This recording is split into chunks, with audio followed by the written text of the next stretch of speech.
Hi, I'm Jenna Knox, and I live in Athens, Georgia, and I'm your tour guide to the South. But this is my mom, and she's actually my tour guide for the South. And today we're going to make homemade biscuits, and it's something I grew up on eating every morning for breakfast, and they're so delicious. It's only 3 ingredients, but it's more of learning the technique than anything. The 3 ingredients are self-rising flour, shortening, and buttermilk, and that's it. She's going to take us to the steps and show us exactly how to do it. So what's the first step? Well, the first step is to take white lily flour. I like to always use white lily self-rising flour because it makes the biscuits real light and fluffy. Oh, wow. So I always put 2 cups with my sifter into the bowl and sift the flour first. Now, I don't have a sifter, but I'm using this mesh strainer, which works just as well if you don't have a sifter on hand. As long as you get it sifted just right into the bowl. Okay, now that we've got all our flour sifted, what's the next step? All right, the next step is to put in your shortening. And I usually use 1/4 of a cup or a little more. And cut it into your flour with a cutter. All right, it's just about basically a kind of a generous bell like that? Right, okay. That's good. And you cut it until it's like the size of peas. You want the flour and the shortening to be all mixed together. You want it to be incorporated throughout the whole bowl of flour, not just sitting in one little spot. Now what happens if I add too much shortening? Well, if you add too much shortening, then the biscuits will be real short and flatten out. Oh, okay. And I know you need the pastry cutter, but let me get mine ready first. Okay, that's good. All right, when you tell me yours.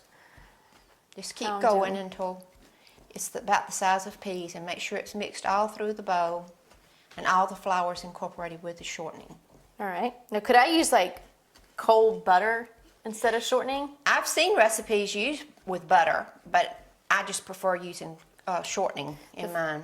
Flavor of these is so good. Every time I go home to the farm during the winter when we go on quail hunts, my job is always in the morning to get a biscuit lesson so I can make biscuits for all the hunters before they go out. So you never can have too many lessons. That's right. Okay, so you think this is about the right consistency? Yes, I think that's perfect. Okay, good. So now what's next? Now we're going to add our buttermilk.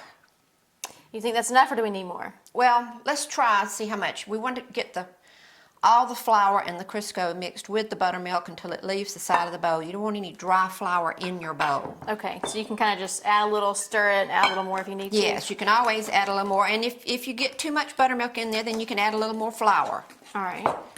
There's no bad way to make biscuits. You can always correct your mistakes. You see, I don't have enough buttermilk in mine. See, I've still got a little flour on the side. You've got some dry flour on the sides. I think So I'm going to add a little more buttermilk to make sure I get all the flour incorporated in with the buttermilk. So that's a perfect dough. Yes. Nice and sticky. Right. All right, now I know the next step is to grease our pan, and then you can take me through the rest. Okay, but use a paper towel when you grease your pan, and just put a little Crisco on your paper towel and grease your pan very good all around the corners so that you don't have any places left, because you don't want your biscuits to stick. Okay, I can handle that part. And what's next? All right, next we're going to handle the dough. But before we handle the dough, you need to take all your jewelry off because you'll have it all in your rings. Yes, ma'am. Now I always sift a little flour onto my cutting board. All right. So that my biscuits will not stick. And can you make these any size, like big, small? I mean, you've always done little ones at dinner and then big ones for breakfast, right? I like to use a little cutter, and I think a little cutter makes like a little tea biscuit size, a little 2-inch cutter, or you can make what I like to do is what they call cat head biscuits, and that's a big cutter. For breakfast. All right, do I need more flour? Or?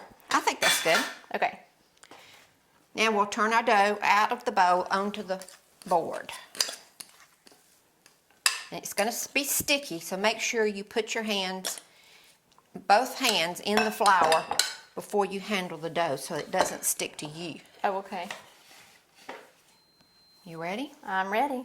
All right, and you just turn it over a few times until it's not sticky anymore. Don't handle it too much. You don't want to overwork your dough. They'll be tough. So nice and thick. I like them thick. So a little bit like... Okay. And then be sure and flour your cutter because you don't want it to stick to the cutter too.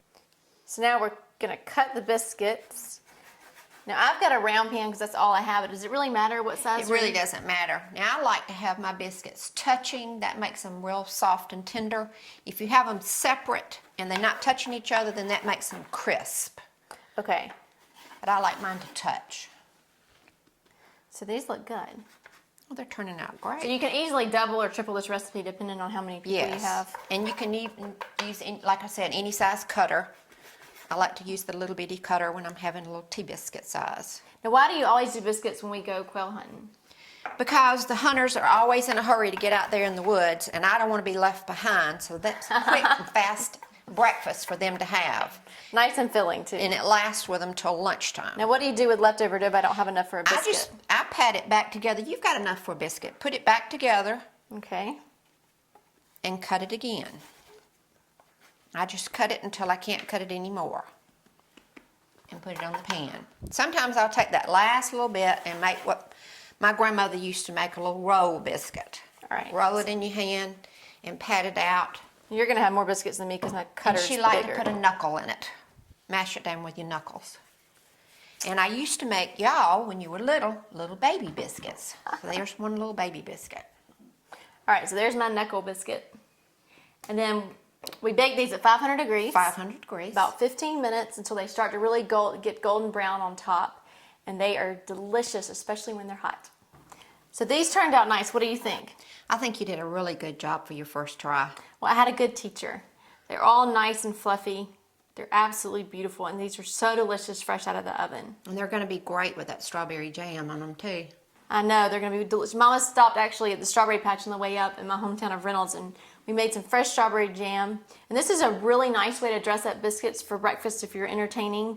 If you have overnight guests, and we used a silver basket, and this was actually my husband's grandmother's linen. So I'm going to spoon a little strawberry jam on here, and you can be the judge and tell me how good we did. So I'm going to be the guinea pig. That's right. You can try them first, and then I'll know if it's safe. Well, it looks great. Isn't that the jam beautiful? turned out so pretty. There we go. That's a perfect Southern breakfast.